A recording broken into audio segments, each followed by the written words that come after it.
If anyone is on here, it looks like there's one person who's on here.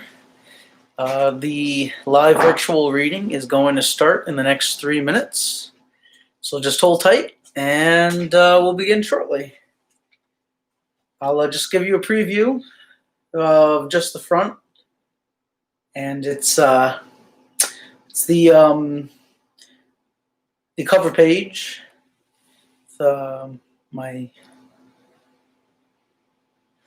And then on the back is the index. It's so there's 10 chapters altogether, and so it starts off with the prologue. I've kind of put my prologue out there, so if you haven't heard or read it yet, it's on my Facebook page. You can take a look at it.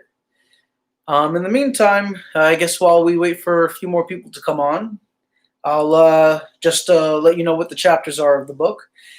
The whole book, it's an autobiography of my psychedelic adventures through the Rocky Mountains, and particularly a spot called Ouray. It's a little hidden town that it's where I found myself and what I'm supposed to do with my life.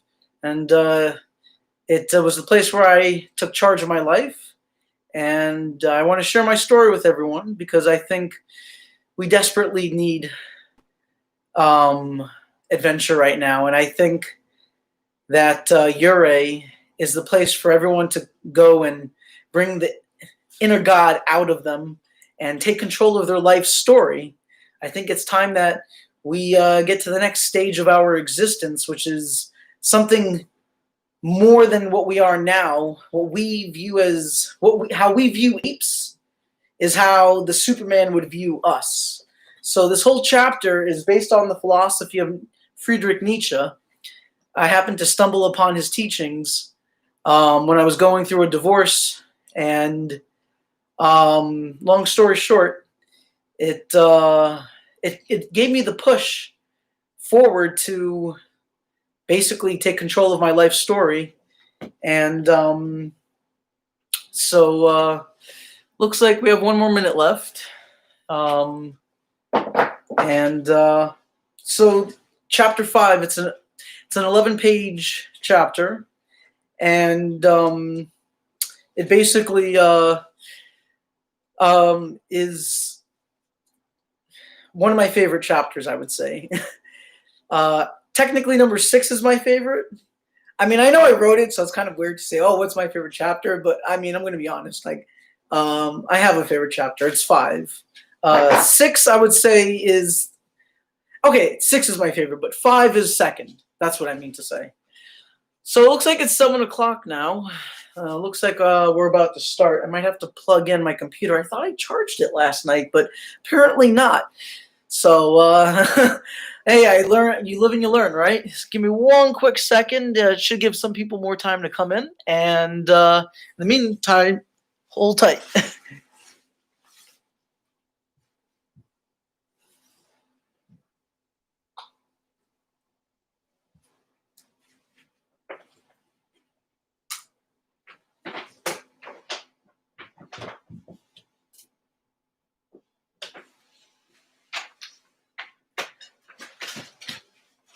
All right, and I am plugged in. All right. So it's 7:01, so I think I'm gonna go and start. And without further ado, chapter 5,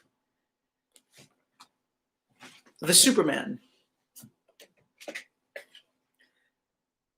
What is the ape to man? A laughingstock or a painful embarrassment. And man shall be just that for the Superman, a laughingstock or a painful embarrassment. Behold, I teach you the Superman. The Superman is the meaning of the earth. Let your will say, the Superman shall be the meaning of the earth. I beseech you, my brothers, remain faithful to the earth, and do not believe those who speak to you of other worldly hopes. Poison mixers are they, whether they know it or not. Despisers of life are they, decaying and poisoned themselves, of whom the earth is weary, so let them go. End quote, Friedrich Nietzsche. What is ape to man? A laughingstock or a painful embarrassment. Man shall be just that for the Superman, a laughing stock or in painful embarrassment, end quote. What makes humans different from all other apes is that a few of us decided to come down from the trees to live. Our needs and skills became different. That small choice to come down from the trees to live out our lives is what led to later generations to arrogantly laugh at those ancestors who decided to stay put in the trees. In fact, it has become a painful embarrassment to even think about that being us once upon a time. And so we laugh it off, as if we are the epitome of existential perfection and nothing needs to change for us. But what brought the few down from the trees to the land of man is the very same thing that will bring down only a few of man to the land of the Superman. What is Superman to man? Nietzsche saw the Superman in the same way humans view other apes, below man. The above man, the Superman, is born from a course-changing action that takes place. Many men will not take advantage of this leap, but the few who do, they are the forefathers to the Superman. What is the leap? Quote, "Behold, I teach you the Superman. The Superman is the meaning of the earth." End quote. If the earth were uninhabited, what purpose would it serve? The fact that it has no known consciousness to be able to even ask this question gives us the answer. For Earth to have meaning, it must have inhabitants to cultivate its meaning. And so was the birth of the first living creatures. Amoebas! Single-celled little motherfuckers that would eventually lead to us building cities and bombs on top of Earth. Behold, the nuclear man. The pivot in man's destiny lies here. As we ascend through the technological explosion, there are two paths that lead to two different ends. On the one end lies death and destruction. On the other end lies the Superman. The nuclear man in the year 2020 is unpredictable, but it seems like we are close to the path we will end up choosing. Perhaps there will be a few who will find a way to detach themselves from the other human apes and climb down the branches of our current home. Earth, in the way Nietzsche uses it, implies a home, whether that be planet Earth or a planet suitable for us to inhabit like that of Earth. If nuclear man destroys planet Earth and some humans found a way off of Earth, the next inhabitable home would be where the opportunity for the Superman to rise upon would be. The Superman would hold higher values and look back at us as we look back at apes, a primitive form of existence. The way to the land of the Superman must first start with a leap out of our current environment and into unknown territory. It is this territory which is suitable for the development of the Superman, assuming we don't get eaten up by something else stronger than us before we reach the stage of our existence. The Superman would be free from our current boundaries, as when we left the trees, we were free from the boundaries of our tree branches. The Superman would have more freedom to develop higher cognitive skill sets and a better home to live on. Quality is the philosophy of the Superman, and it is quality that gives definition to existence. Quote, "Let your will say, the Superman shall be the meaning of the earth." Nuclear man has learned to use the Earth's resources to his benefit, at the expense of the Earth, and at the expense of certain people. Little does nuclear man try to understand what his actions will cause in the future, as short-term profits are his long-term goals. If nuclear man continues to be short-sighted, then nuclear man has no future, hence no future for the Superman either. In the year 2020, nuclear man faces a heavy addiction to interconnectivity. Instead of expanding his connections at a sustainable rate outwards, nuclear man is being pulled inward by a drug that caters to its deepest desires through an algorithm that appears to know us better than we know ourselves. It has learned, and it is still learning, how to control our thoughts, behaviors, and actions. If this drug is allowed to continue to take more and more control away from us, then what purpose does the earth serve to the Superman? What purpose does it serve if not to become better than we are today? You should yearn to be free from the shackles that man has been shackled to for so long, as the ape ancestors who came down from the trees yearned to be free from the shackles of their forest. Nuclear Man in the year 2020 feels this yearning as social media has been exposed for its algorithmic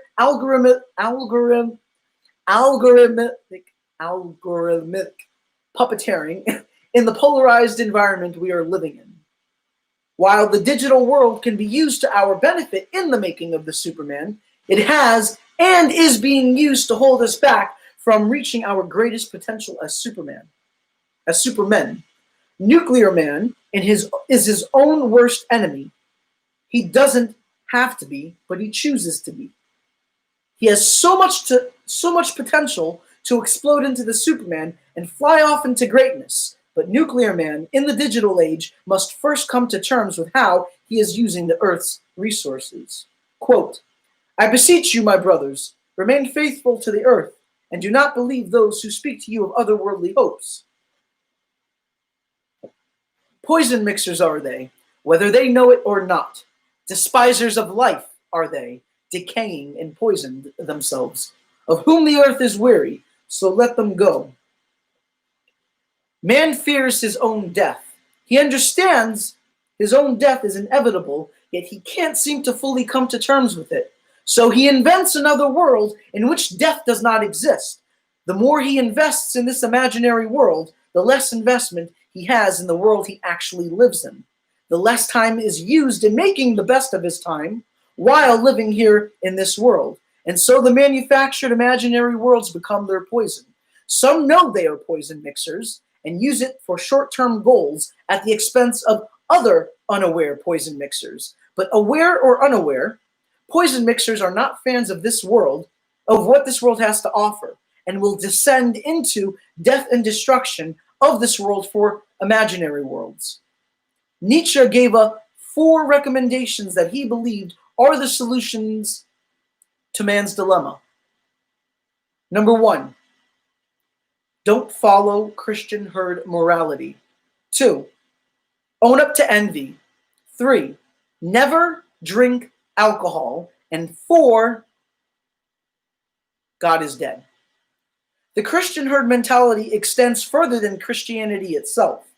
It includes anything that mimics its mentality. Astrology would fall under this, just like the anti-GMO movement is just as guilty of this behavior. In fact, just because one does not believe in the Christian God, or any God for that matter, doesn't mean that they don't also follow something of similar thinking. The point is to recognize your own independent thought process and do what will best benefit the Earth's continued existence. Remember, the purpose of the Earth is dependent on your existence. You are the meaning of the Earth. Next, owning up to envy. Envy is what got me to Ure and to become the man I am today. A step closer to resembling the Superman of tomorrow, the challenges I chose to face in Ure were mountains that symbolized the problems in my life that I needed to conquer, and so I climbed them. I even fell a few times. But nevertheless, I would get up, brush myself off, and move forward. Except for that one time that I fell off a mountain and dislocated my shoulder. However, after rehabilitation, I went back to Ure and climbed some more mountains. You live and you learn. I wasn't told the road to the Superman would be easy, and I'm letting you know, through my experiences, that it is not an easy path to walk. The next recommendation from Nietzsche is an interestingly specific one. Isn't heroin or crack cocaine or meth just as bad as alcohol? I'm sure a similar question had to have crossed his mind when developing this recommendation.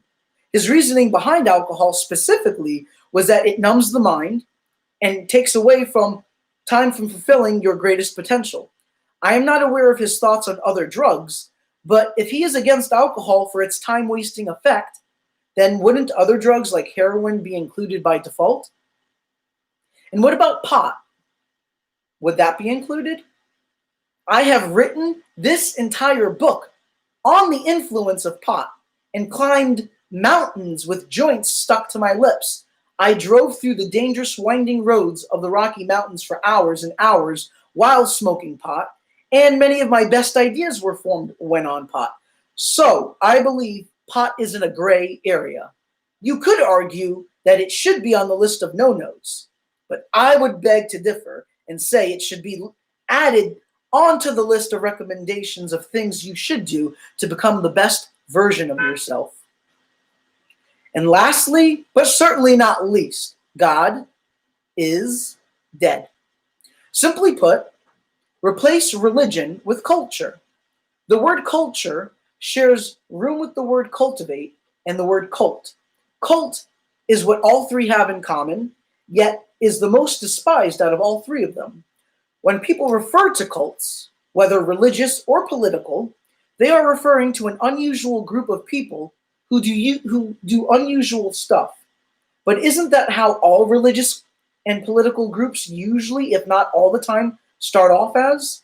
There had to be a few people who rejected new ideas, no matter how popular they were. God only knows that was the birth of Christianity itself. So why are many people so scared of cults? Or maybe the better question to ask is something a cult because it actually fits the agreed definition of a cult?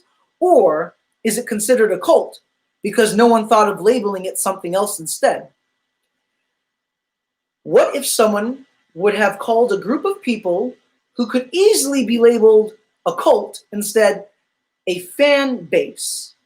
The implications are different. But if someone believed aliens were coming to bring them back to their home planet and thought the only way to do this was to commit suicide, would you still call them a fan base? Maybe hardcore fans of this alien pickup line? At this point, the phrase fan base would be synonymous with a cult, so it wouldn't matter. Culture and cultivate, on the other hand, these two terms are more in step with Nietzsche's thought process. Reggae is my number one sound, but I listen to literally everything from the sick beats of Dion Tward to a more of a smooth jazzy feel from Claude Thornhill, to the blues of Louis Armstrong, to the hope of the Beatles, to the rebel roar of Black Sabbath, to the adventures of AC/DC, riding up the Rocky Mountains to John Denver, all through to Bob Dylan. I'll hit up some Eek-A-Mouse and somehow land up on top of Cher. I dig that Celtic sound, but my mind loves to wander off into the sounds of Bollywood. You put on some dubstep, you'll find my head in outer space while my feet are barely touching the ground. Music is the color in my life.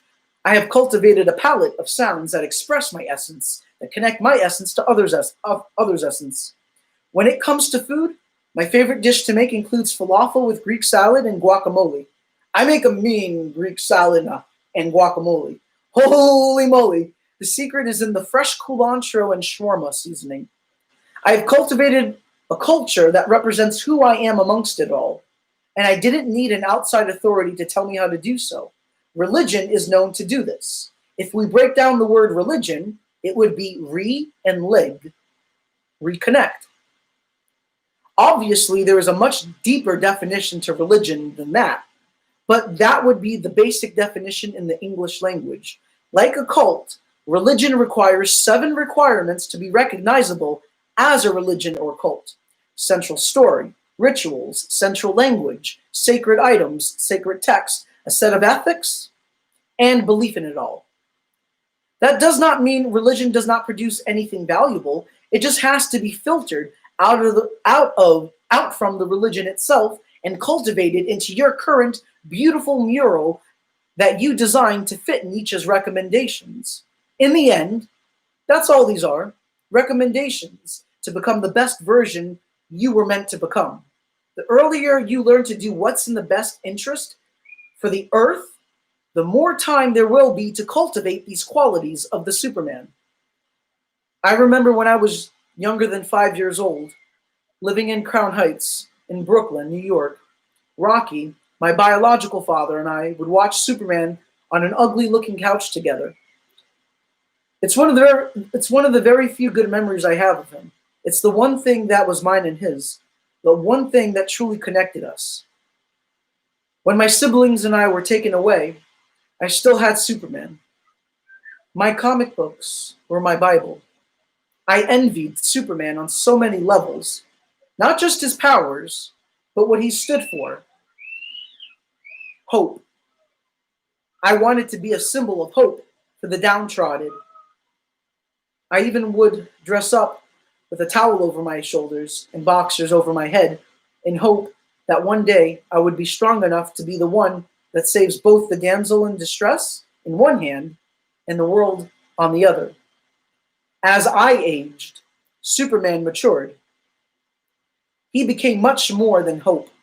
Through Nietzsche, he became a way of life, something to live up to, and something to pass forward, so that the generation of the Superman may rise. We are but a flicker of the bigger picture to come. Once we arrive, all the ghosts of the past will merge into one image of the future, the Superman.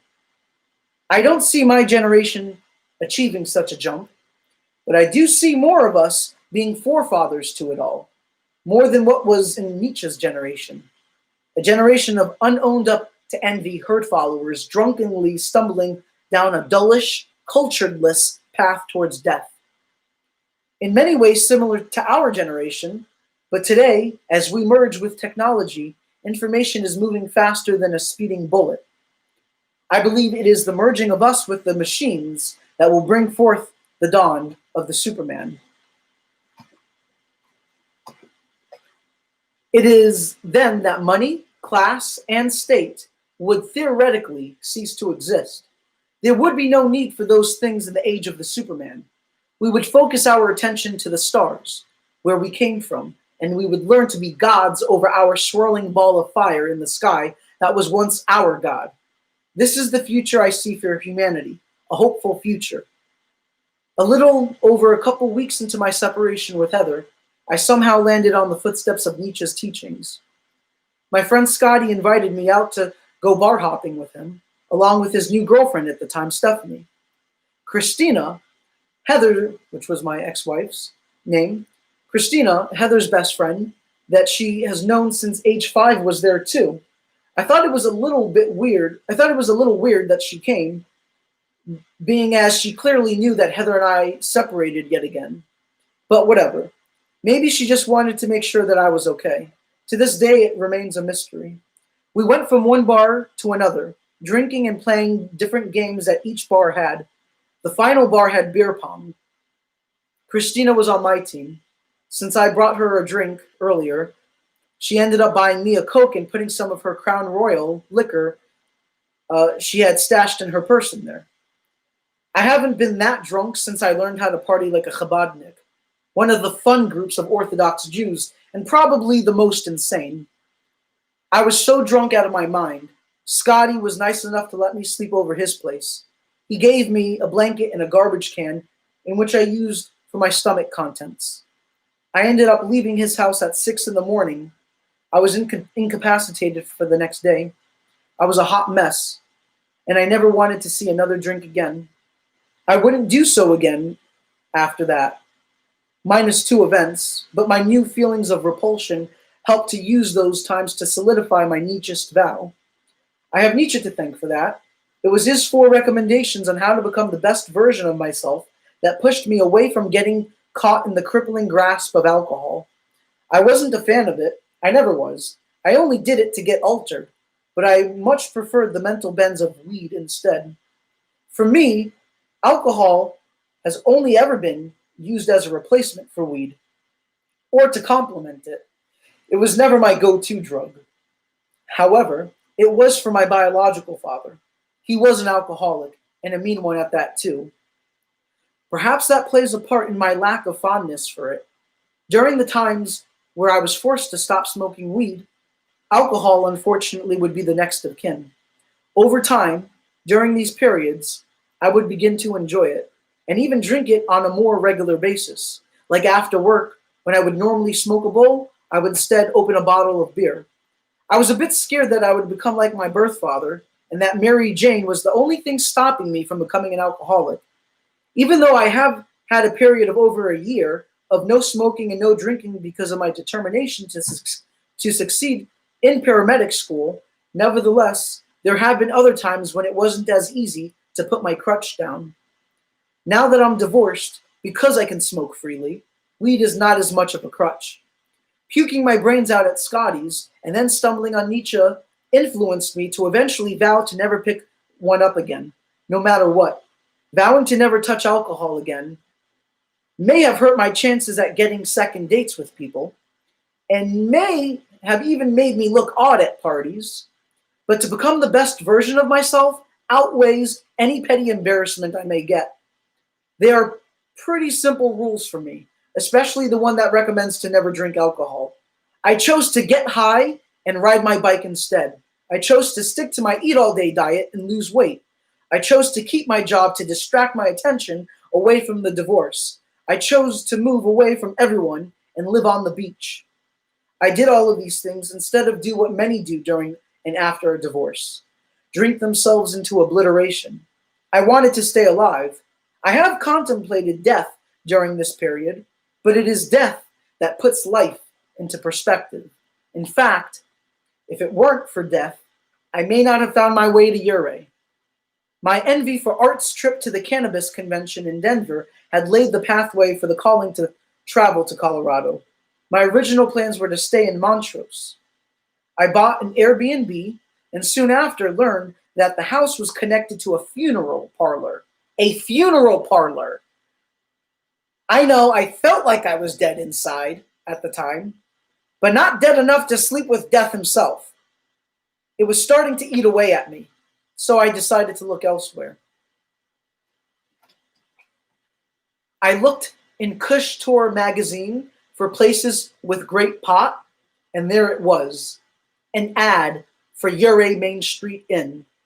I looked at their website, and the pictures alone spoke more volumes than the words themselves. So I booked a stay with them, got called an asshat by the Montrose Airbnb host for canceling, and found meaning to my life again on the mountains of heaven. I even carved my name on top of one of them. I felt redefined in that moment. My whole life has been a prelude to Ouray. All the struggles, all the lessons I have encountered. Ouray was the safe haven that brought it all together in the form of its majestic mountains. My first time seeing Ouray wasn't until the sun came up. It was an 8-hour drive from Denver to Ouray. I didn't get there until after 9 at night. The day before was the first time I heard of John Denver and his songs. YouTube suggested it to me because of my Bob Dylan list. I decided to play his song Rocky Mountain High as I smoked my first joint in Ouray. The first mountain I saw was Mount Hayden, and an overwhelming feeling of peace washed over me. I haven't felt happy like this in a while. It was the first time in a long time as well that I felt spiritual in the presence of the grand nature around me. I've seen mountains before. I have never seen mountains like this before, especially not this close up. And I especially never got to smoke weed in the mountains either. For the first time in a long time, I could smoke weed freely, and I can go where I please. I was not held captive anymore. I was a free man. I was free to rediscover who I am and reconnect with my inner child. My trip was needed in order to face the inevitable split from Heather. Deep down, I knew I needed to go to the fortress of solitude where I can find myself again. I have been with her for almost a few years, and I have started to lose myself in her image. Luckily, it wasn't long enough to not recognize the road back to myself.